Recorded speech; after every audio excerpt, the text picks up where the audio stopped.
Hi, Audra. It's so awesome to have you on my podcast today. Thank you for joining me and sharing your story. I would love if you could just tell us a little bit about who you are, what you do, and how you started Carnivore. Well, good morning. Thank you for having me on your podcast. My name is Audra Coleman. I live in the South and I have gone through every diet known to man. Every diet there is, I've done it. Probably multiple times. Even had weight loss surgery. Couldn't figure out how I could always lose weight, could just never keep the weight off. Even had the weight loss surgery, was addicted to sugar, didn't really understand how all that played into it until I found carnivore and I stopped the addiction. Once you stop the addiction, it's easy to stay at a very normal weight. With sugar addiction, that was my biggest problem. I've been carnivore now for 4.5 years. And like I said, I was looking for an addiction cure to stop yo yo dieting. And that's how I found carnivore, basically. That is amazing. So, you said you had weight loss surgery. Could you talk about that? I know that there are a lot of women that have had that done and they're still dealing with chasing diets and trying to solve this problem. Well, so I decided that weight loss surgery would be a cure all, end all, fix it all. And, they said, once you have this weight loss surgery, you can never gain the weight back. Wrong. Wrong. Anyway, matter of fact, to make my BMI high enough, I gained 25 pounds so that I could have this weight loss surgery because this was going to be the end all, cure all, fix all, no more weight problems. That was not true. I had the surgery in 2013. I went in the hospital. I was supposed to be there for 2 days. Not the case. I developed two leaks. I was in the hospital for 8 weeks. I had to be NPO, which is nothing by mouth, for 21 weeks, which meant I had a PICC line in my arm. They fed me 1,600 calories per day of TPN, which is called total parental nutrition. So basically, just sugar is what it is. I could not even have water. I couldn't have ice. They didn't even want me to brush my teeth. Nothing to go down my stomach because, like I said, or down my throat because I developed two leaks. I ended up having to go to Baptist Hospital to get it fixed. Was excited eventually when it was all fixed. Thank goodness, knock on wood, I don't have any issues today from that. However, it was a nightmare. So I have the weight loss surgery. I start losing weight. I'm like, yes, I'm doing this. I'm losing weight. I get smaller. I'm doing good. Took some time. It was a struggle for the first 21 weeks. I'll give you that. But you do lose weight quickly when you don't put any food in your mouth. But I was getting the total parental nutrition, 1,500 calories of sugar. Lost weight, was able to finally begin to eat again. And guess what happened? I found my way back to sugar. And eventually the weight started going back up. Found my way to keto. Did really good on keto for a while. But for me, I got addicted to keto treats really quick. The fat bombs, I could make those with my eyes closed. Oh, they're keto fat bombs. Let's have another one. So like I said, eventually just yo-yo dieting my whole life. I found Kelly Hogan, found carnivore. I started messing with that in January of 2021.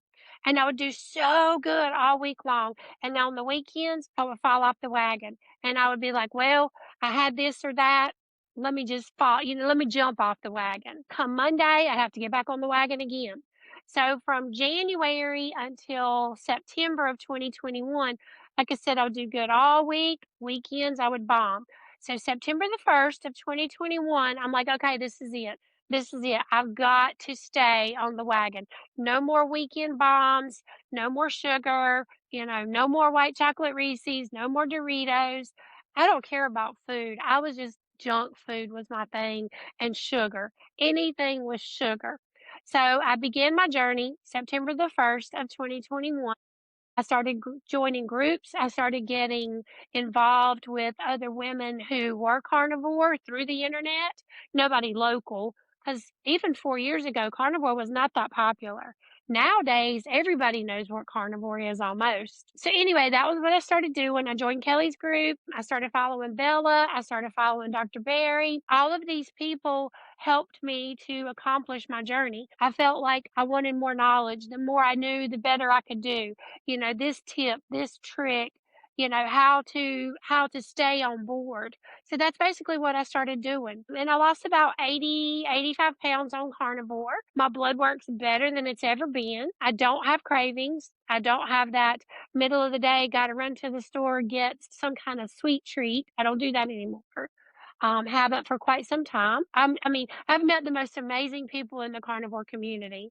Amazing people. I mean, I've traveled all over the world with these people. I've stayed at people's houses that I met through the carnivore community. It's been amazing. I love this story so much. And I think that you're going to resonate with so many women because we are always chasing diets and chasing smaller bodies. And we usually do it at whatever means possible instead of doing it focused on our health first and letting weight loss be a side effect. So I'm curious when you were going through all of that, it sounds like a nightmare. And it was so long that you were dealing with all of these things from a surgery that was supposed to fix everything. So, what were you telling yourself back then to make it through all of that? Because you could have died. Well, my thought was, why didn't I just stay fat? What was I thinking? Why did I do this? Why didn't I just stay fat? I mean, when I was laying in the hospital for 8 weeks, couldn't eat nothing, nothing by mouth. Okay. I was just thinking, why did I do this? Well, I mean, granted, I wish I would have found carnivore before that. I would have never had the weight loss surgery, but I had the sleeve. So basically, if I eat 1,000 calories a day, I absorb 1,000 calories. Where someone who has a gastric bypass and they bypass part of their intestines, if they eat 1,000 calories a day, they only absorb about 700. So, they told me basically, "When you have this surgery, you'll never gain the weight back again." Like I said, that's not true. So during that time, I was just thinking, "Okay, okay, I'm gonna get this weight thing under control. I'm gonna stop yo-yo dieting. I'm gonna be able to do better." And then afterwards, I got smaller clothes, I looked better in my clothes. I felt better. I didn't have a lot of health issues, but some health issues. But like I said, now looking back, when I first started carnivore, it was really about the weight loss. But now that I'm this far out, for me, it's about being the healthiest me I can be. Like I said, my blood work's better than it's ever been. Blood pressure is very normal. Cholesterol is good. Everything is really good. I actually went and had a CAC score done the year after weight loss surgery. So I'd lost like 100 pounds basically, had a CAC score done. At the time, my CAC score was either 268 or 286, right there. I just had another one done 2 years ago, and it was a 16. Like everything you read says it's impossible to lower your CAC score, but I did. Yeah, and I talked to Jenny Mittich about this, and we were talking about how they don't know how you can lower it. And I felt like it's possible with carnivore and with changing your lifestyle and just, going in a different direction that's healthier for you, I believed would change something. But yeah, she said the science just doesn't support that. But yeah, very interesting. So that's amazing. You went from over 200 and something to 16. So are you going to have that done again at some I point to see? am. I am. I'm Okay. probably gonna have it done again this year. I didn't think I wanted to have it done like every year, but Hmm. I think I'm gonna have it done again this year. You can call your local hospital usually and book it. You don't even have to have a doctor to do it for you. You can call and request a CAC score. Depending on where you live, most people say it's anywhere from 75 to $125. It's really not that expensive. What state are you in?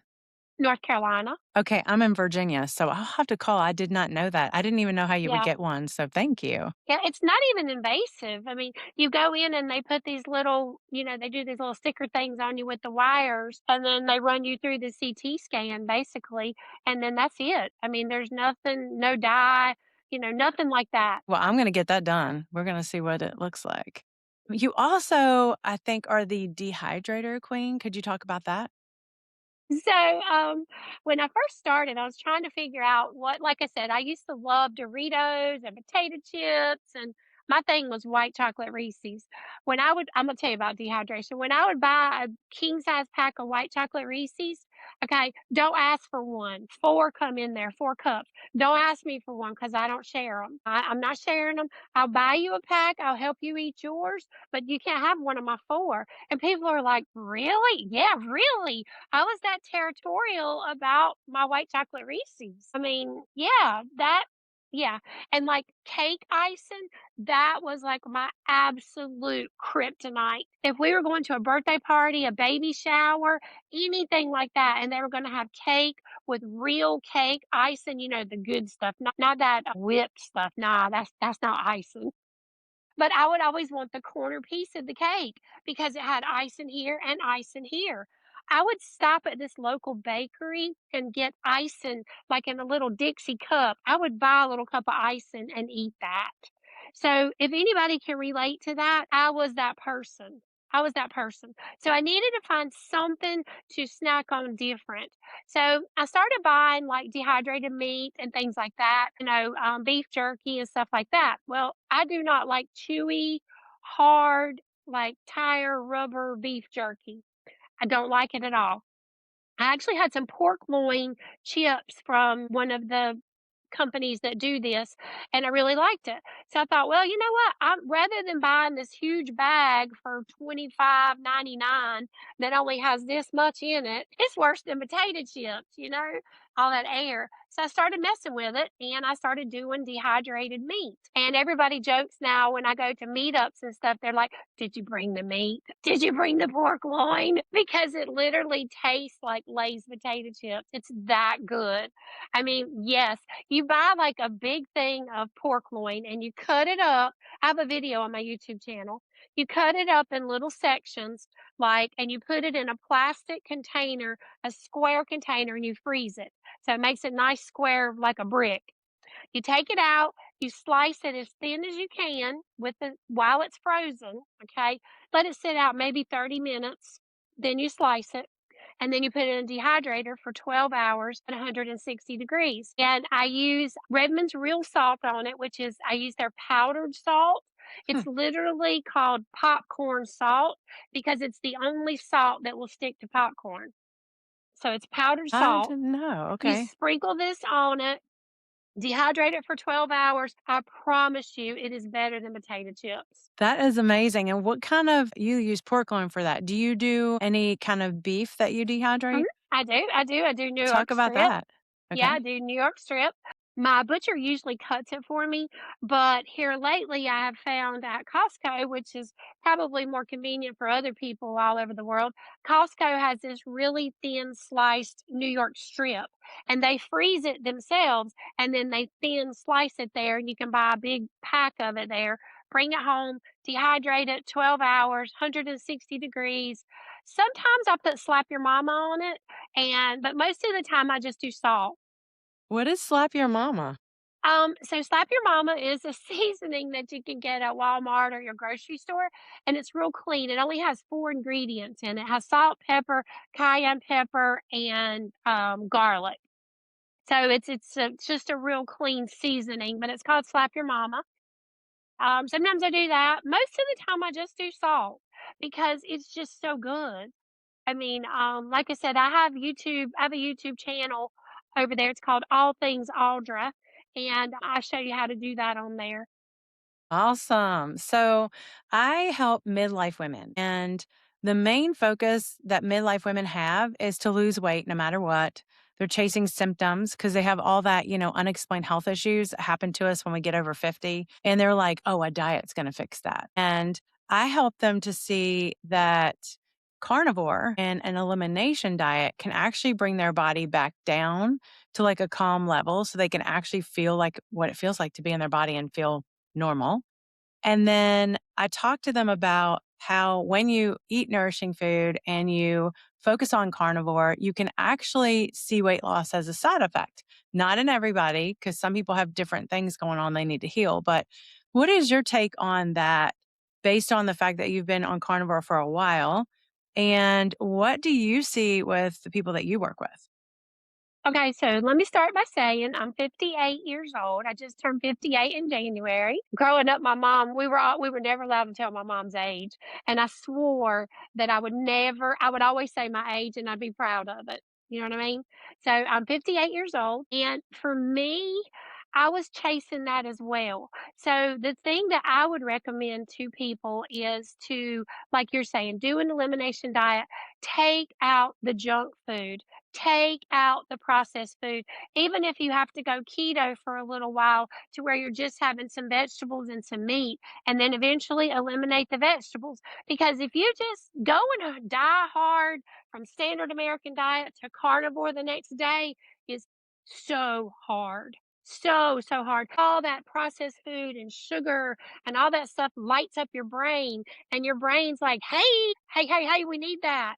And it's hard to say no. So rather than trying to just go from 0 to 100, try to get there. The sooner you get there, the easier it'll be. Another thing that I tell women who are in their 50s, get your hormones checked. If your hormones are not, I mean, not everybody believes in hormone therapy, okay? But it makes a big difference. I know lots of women in the carnivore community who've gotten their hormones checked, who have done carnivore and still lost some, but yet hit a brick wall. Get your hormones checked. If your hormones are not in check and not working properly, it can still make you hit a brick wall. And you'll think, okay, I'm just eating meat and salt. What am I doing wrong? Sometimes we need just that little extra bit to push us over to get where we need to be. And like I said, for me now, I mean, I'm not that 110 girl. I'm not a 110 girl. I ride a very large Harley Davidson that weighs 850 pounds. So for me, I'm in a good weight. 140, 145 pounds. I'm good there. I'm happy there. I feel like I look good there. I don't want to be bone thin.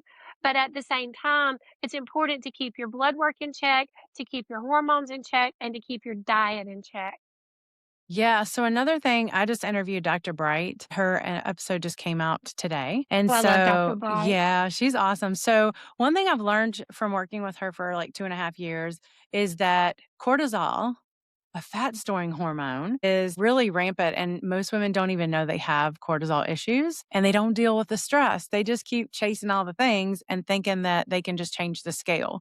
So, what I learned from her is get your hormones checked. Yes. Get your thyroid checked because they actually fight with each other if you're not taking care of yourself and you are feeling off.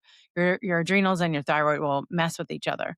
But what I like to tell women is, first of all, they need to set some boundaries in their life and they need to actually slow down and let other people take care of their own stuff. That helps a lot with the stress. But also, what you said about sugar and moderating and all of that stuff. People really think that you can moderate sugar and it's not designed to be moderated. No, Yeah. So what I wanted to I can't moderate sugar.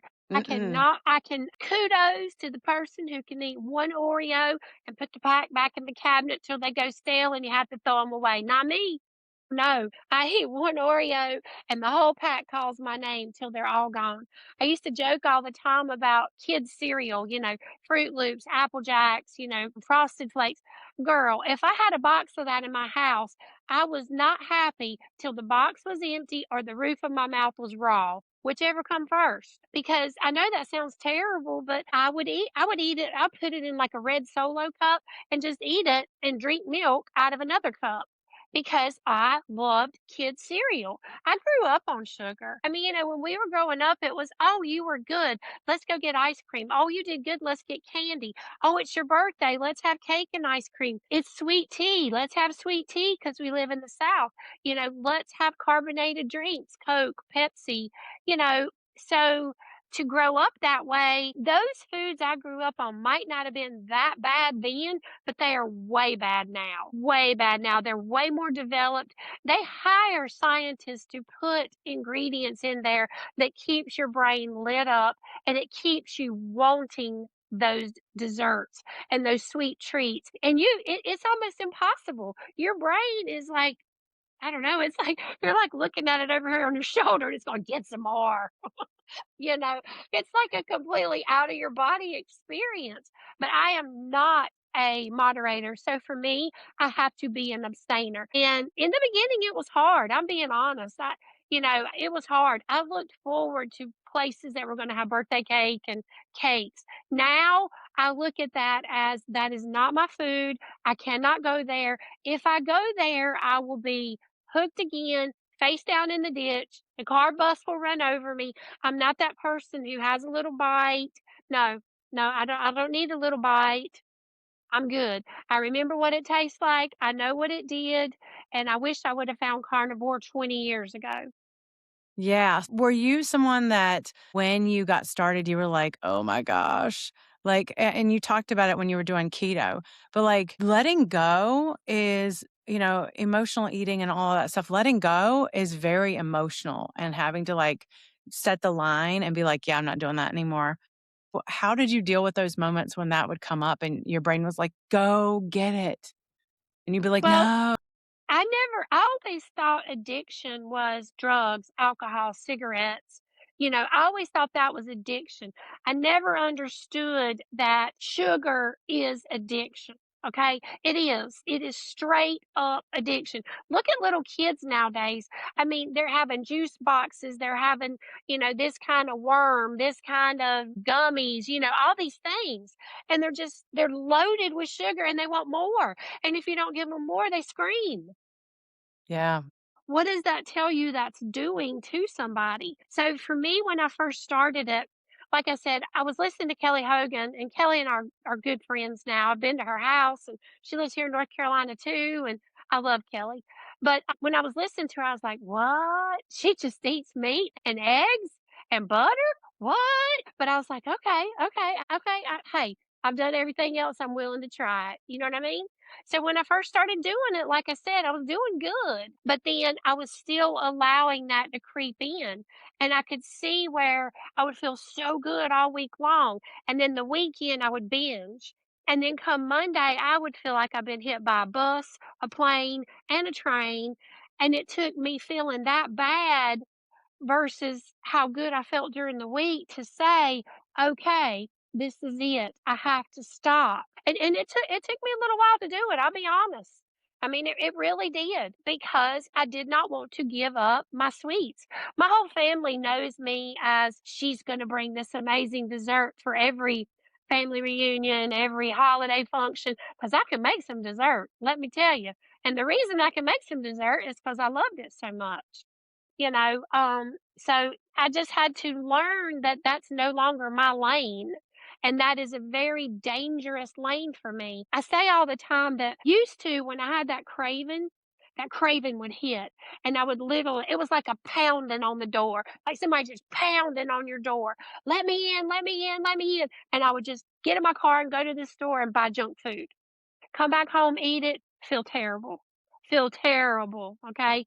But I knew that was coming. But I still did it because the pounding was so loud. Now, occasionally, I have a little tap, tap here, tap, tap here or there, and I'm like, "No, I'm not listening. That's not the pounding. I can just walk away from that little tap on the door and not answer the door." So, I mean, Exactly.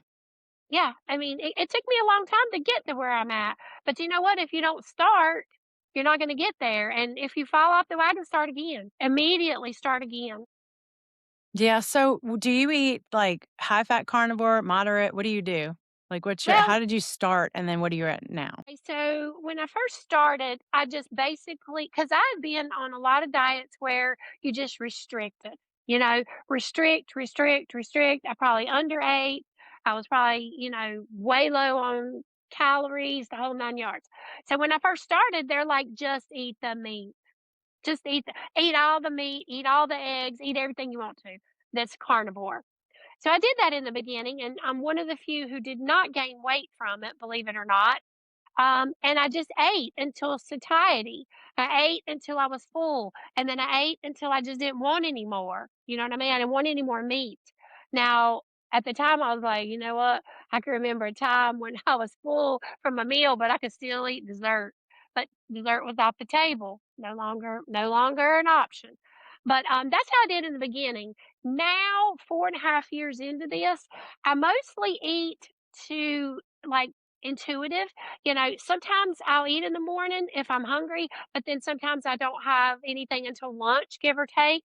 Kind of depends on my schedule, what I'm doing. I do eat a lot of dehydrated meat. I really do. Some mornings I'll have a couple eggs and some bacon. I cook bacon the way Dr. Barry does, all in a big, let it deep fry in its own grease. So I cook it and then I put it in bags and then I put it back in the freezer. So at any given time, I've got nice crispy bacon I can just pull out of the freezer or take it with me and get on a plane and I got a great snack or in a trip in the car, whatever. But yeah, like I said, some mornings I eat breakfast, some mornings I don't.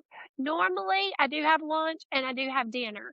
So, you know, and like anybody else, if I'm on the run, I might go through a drive through, get a couple of hamburger patties. You know, I do a lot of red meat, a lot of steak. I do some chicken wings here and there, do fish maybe once a week, once every couple weeks. And in the beginning, I did eat a lot of butter. In the beginning, I'd go by the refrigerator and just bite off the butter.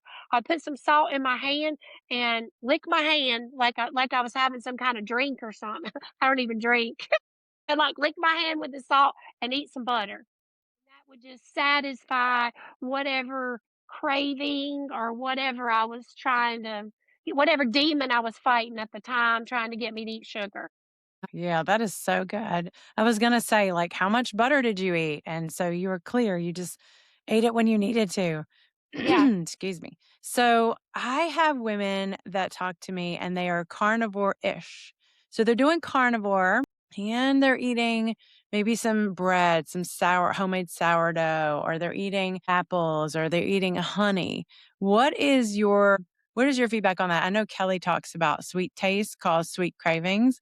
So I would love for you to talk about the carnivore-ish because maybe they're doing it every single day or they're doing it once a week. What is the impact of that? And do you believe in ketosis?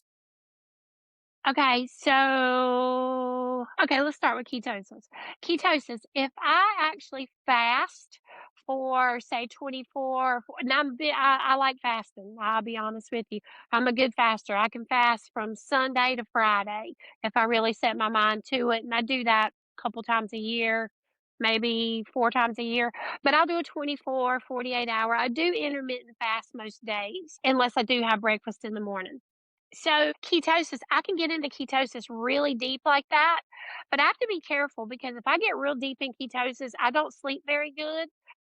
Like I can only sleep maybe 4 or 5 hours and I feel great. I don't feel sleep deprived, but then I think, well, does my body need that rest? When I get into ketosis, I feel euphoric. Like, I feel like I could just go out and run like a, 100-mile marathon. Yeah, not and I couldn't. I probably couldn't run a 5K. I'm not into running for sure, but ketosis makes me feel amazing. And as far as what was the other part of the question? I'm sorry. I was saying how women will go carnivore-ish. Gotcha.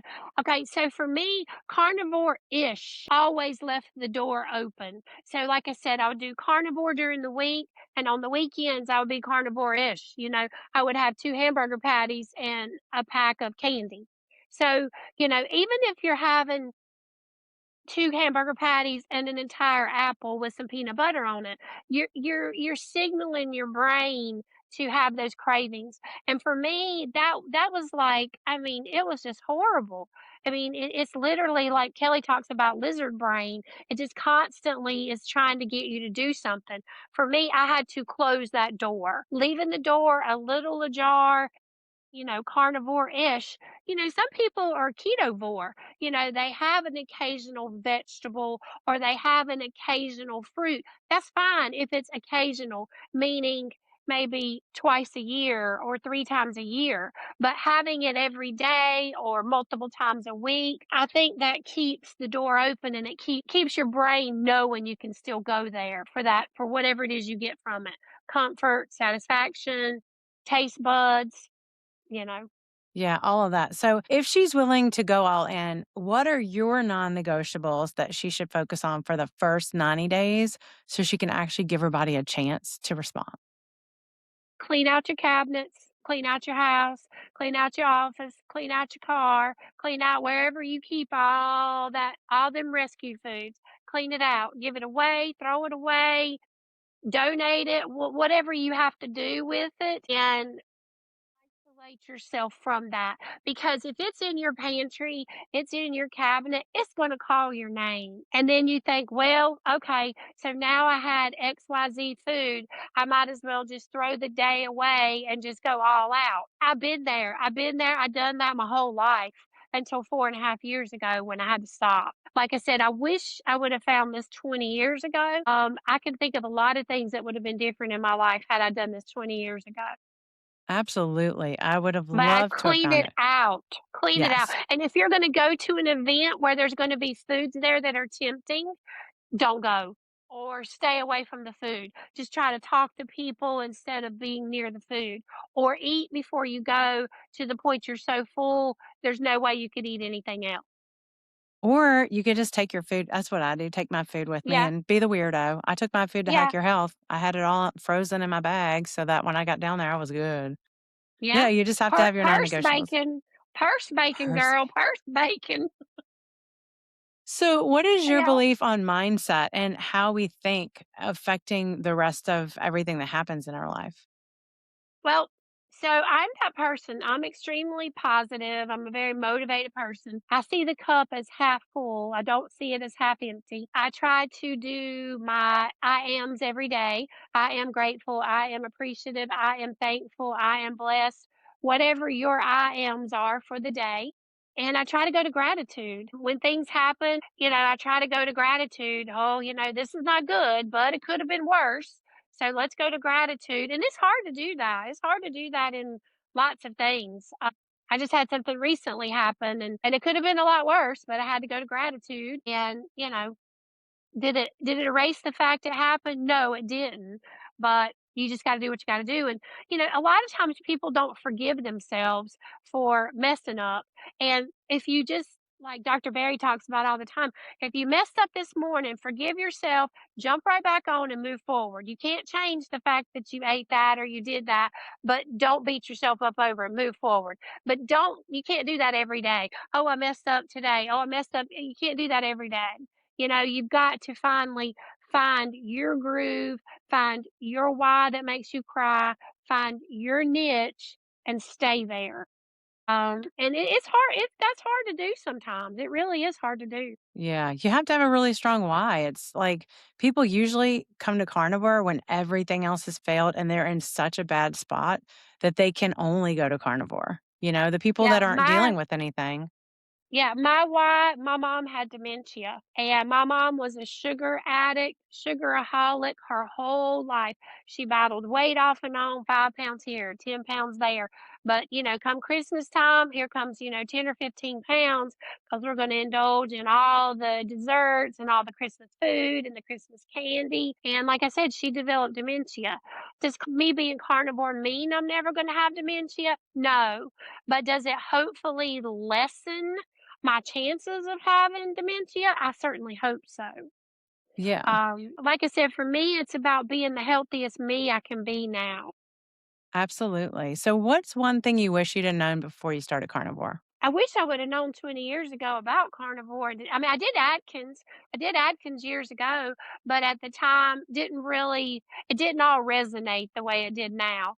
But the one thing I wish I would have known before I started carnivore probably was I didn't know I could feel this good every day by eating clean food. Had I known that, I probably would have done it a lot sooner and a longer time ago.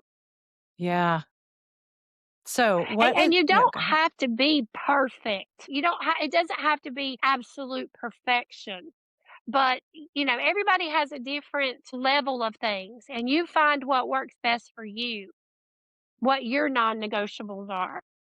Yeah, exactly. So, what's one tip you would give a midlife woman who is starting or restarting carnivore and they want to finally stick to it? I would say check your hormones because you'd be surprised what that does. Like you just said, your thyroid, your cortisol.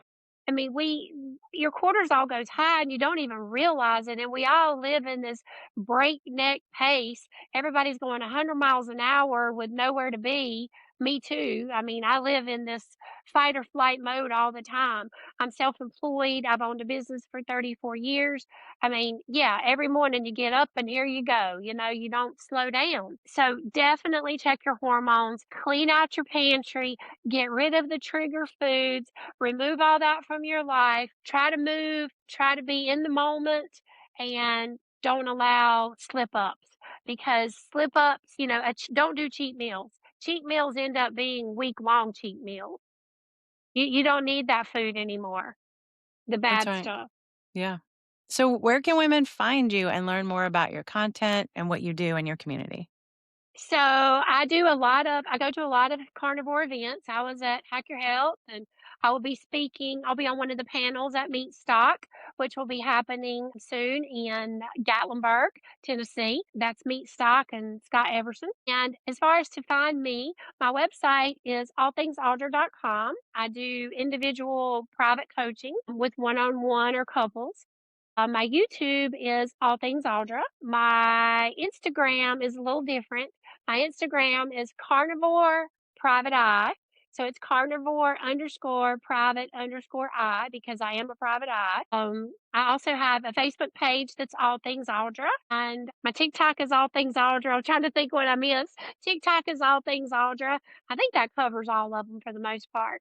Okay. But I do have some YouTube videos up on dehydrating meat and what to do and, how to do it because that saves me a lot of days. So when I just need a little something, just grab a little piece of dehydrated meat and I feel like I've had a snack. I try not to snack, but it's meat. So it's okay. Yeah, it's amazing. I love your story and thank you so much for coming and sharing it with the ladies that listen to my podcast. And you're going to go out on YouTube when your episode goes up. It'll be in 2 weeks, but I'll let you know and I'll put all your links in the show notes. And I look forward to seeing you at Meatstock. Sounds wonderful. I look forward to seeing you there too. I'm sorry I didn't see you at Hack Your Health. I know we were near each other, but I just don't think that we ended up having a conversation, but it was a little busy there. So Yeah, I look that was forward to seeing you definitely face to face and talking to you this time. sounds good. Thank you for having me on your podcast, and I hope you have a fabulous day. You too. All right. Take care.